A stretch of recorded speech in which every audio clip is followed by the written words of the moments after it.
यह क्रिसमस की रात है। खिड़की के बरामदे पर बैठकर रोनी हजारों टिमटिमाते हीरों जैसे चमकते हुए सुंदर चांद को देखता है। रोनी हमेशा सोचता है, चंद्रमा के अंधेरे पक्ष पर क्या है। वह सोचता क्रक शायद सेंटा वहाँ रहता है और एक क्रिसमस की रात वह 12 सगंगों द्वारा खींची गई बैप्टियों की गाड़ी पर सवार होकर आएगा। रोनी चांद को घूरता रहता और बादलों के साथ उसकी लुका छिपी देखता रहता है। अचानक उसे एक बड़ा बादल टदियाई देता है जो चांदनी पर हावी हो जाता है और क्रीर प्रकाश की एक सफेद चमकीली क्रकरण रात के बादल में से पृथ्वी पर पहुंचती है। श्वेत प्रकाश सीधे उसके घर के पपीवाड़े में गगरता है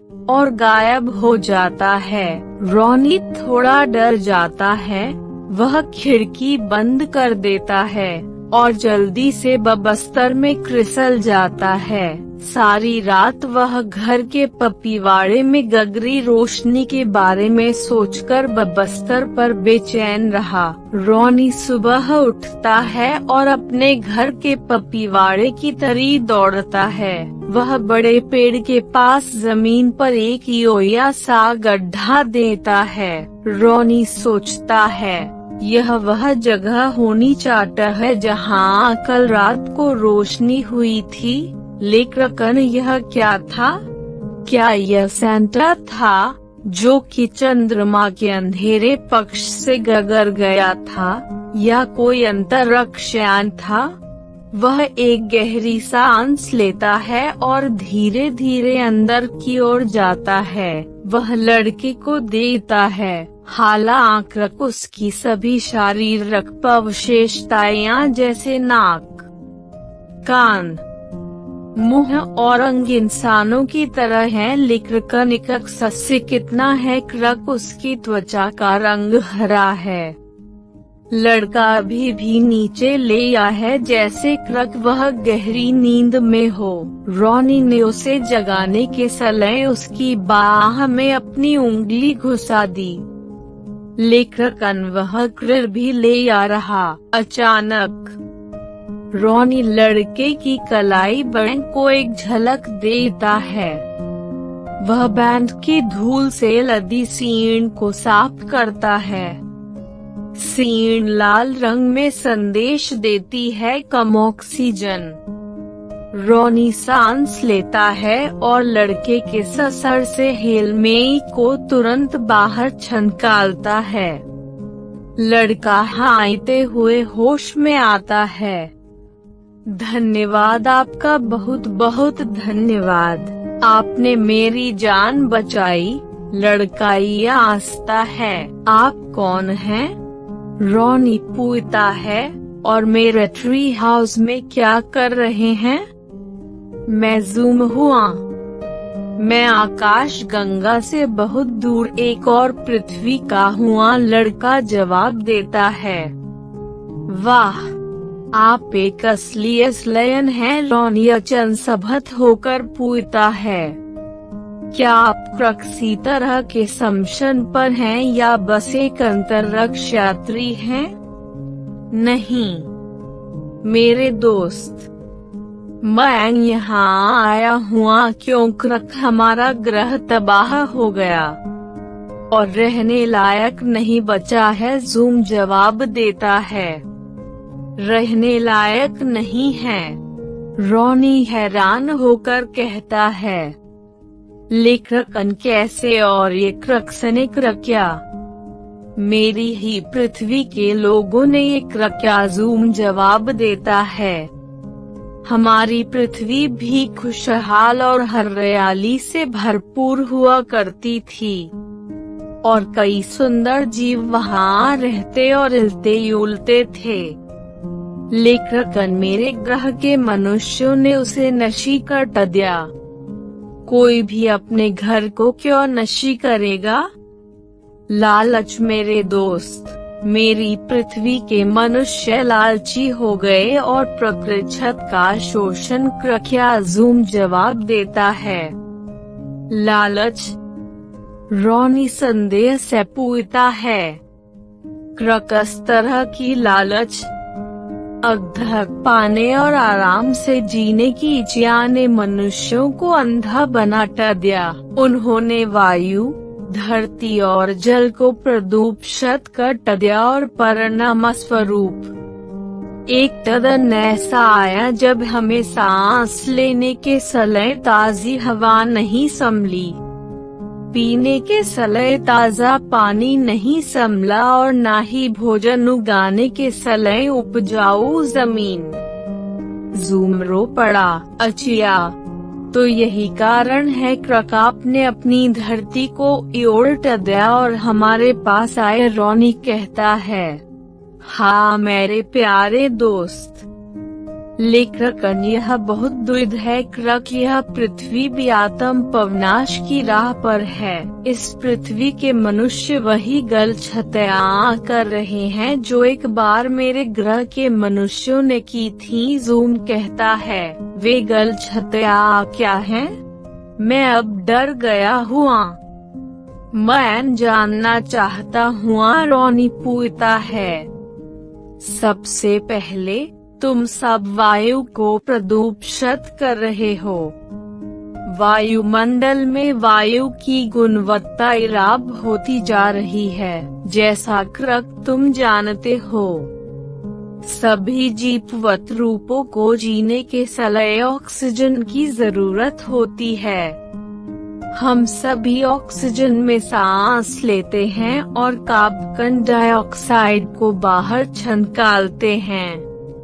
ऑक्सीजन हमें हरे पौधों से मिलती है, लेकिन अपने कार्यालयों और उद्योगों को स्थापित करने के लिए इंसान जंगलों को साई करते हैं। ये उद्योग अच्छे नहीं हैं। ये आपको ऐसी चीजें प्रदान करते हैं जो आपको अस्थायी आराम दे सकती है, लेकिन लंबे समय में उन्होंने सभी हवा को प्रदूषित कर दिया होगा। तुम पहले से ही जानते होगे कि ये कारखाने बहुत सारी जहरीली गैसें बाहर निकालते हैं। ये जहरीली गैस हवा में ऊपर चली जाती हैं और बारिश की बूंदों में बदल जाती हैं। ये बारिश मिट्टी के लिए बहुत नुकसानदेह है। ये न केवल फसलों को बर्बाद करती हैं, बल्कि मिट्टी के उपजाऊपन को भी नुकसान पहुंचाती है। जूम समझाता है। क्या आपके ग्रह के लोग भी ऐसा ही करते थे? रॉनी पूछता है। हाँ, वर्षों के औद्योगिकीकरण की गतिविधियों ने हमें एक ऐसी धरती में ला पहुंचाया जहां जीने के लिए कोई भी नहीं बचा था। हम अपनी धरती को बचाने के लिए क्या कर सकते हैं? रॉनी पूछता है। जूम अपने स्पेस सुई को उतार देता है और रॉनी को जंगल में थोड़ी दूर चलने के लिए कहता है। रॉनी साथ चलने को तैयार हो जाता है और वे ट्री हाउस से उतरते हैं। रॉनी, क्या आप जानते हैं कि हमारे घर या कमरे के अंदर की हवा बाहर की हवा के मुकाबले ज्यादा नुकसानदेह है? जूम ताजी हवा में गहरी सांस लेने के लिए कहता है। नहीं, लेकिन यह ज्यादा नुकसानदेह कैसे है? रॉनी पूछता है। मान लो कि तुम लंबे समय से एक बंद कमरे में हो, तो तुम उस कमरे में मौजूद सभी ऑक्सीजन से सांस ले रहे होगे और जल्द ही कमरा कार्बन डाइऑक्साइड से भर जाएगा। कोई वक्त के बाद सांस लेने के लिए कोई ताजा ऑक्सीजन नहीं बचेगी और तुम्हारा दम घुल जाएगा। जूम समझाता है। ओह, यही कारण है क्रक आपने यूले में थोड़ी देर चलने के समय कहा। रॉनी मुस्कुराता है। हाँ, लेकिन एक और कारण है, मुझे अपना अंतरिक्ष यान चार्ज करना है। जूम मुस्कुराता है। अंतरिक्ष यान देने का मौका संभलेगा। ये सोचकर रॉनी की आंखें चमक उठती हैं। क्या आपको अपने अंतरिक्ष यान को चार्ज करने के समय बिजली की जरूरत है? नहीं, यह सौर ऊर्जा पर चलता है। हाल ही में हमारी पृथ्वी पर उपकरणों ने सूर्य के प्रकाश से ऊर्जा का अपना स्रोत प्राप्त कर किया है। पारंपरिक स्रोतों से पैदा होने वाली बिजली वायु को प्रदूषित करती है। जूम कहता है, पारंपरिक स्रोत? रॉनी उत्सुक हो जाता है।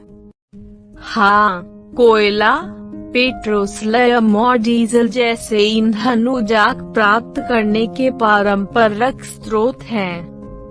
ज्यादातर बिजली इन ईंधनों को जलाने से संभली ऊर्जा से बनती है, जैसा क्रक आपने दिया है। जब ये ईंधन कारों में जलते हैं तो वे बहुत सारी जहरीली गैसें पैदा करते हैं। जब आप धुएं से भरे इलाकों में होते हैं तो आपको यांसी का अनुभव होता है। अब उस छत के बारे में सोचें। जब कारयानों और बिजली घरों में ये हजारों ईंधन जल रहे होंगे। जूम कहता है, अब मैं समझ गया। जूम आधुनिक आविष्कारों के बारे में जो हमें लगता है क्रक हमारे जीवन को आरामदायक बना रहे हैं।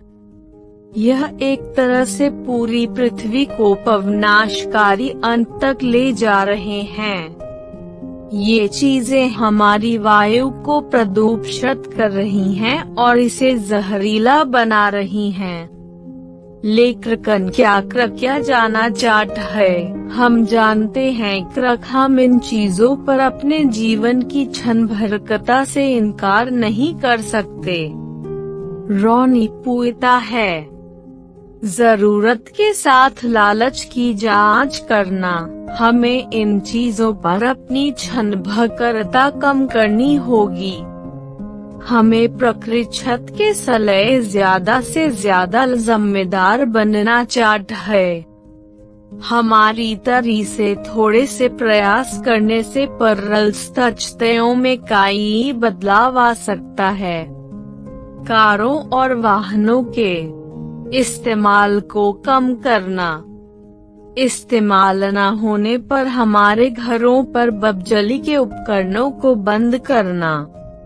और सबसे बड़ी चीज, अपने आसपास ज्यादा से ज्यादा पेड़ लगाने के लिए सबको प्रेरित करने से अपने ग्रह और उसके वातावरण को बचाया जा सकता है।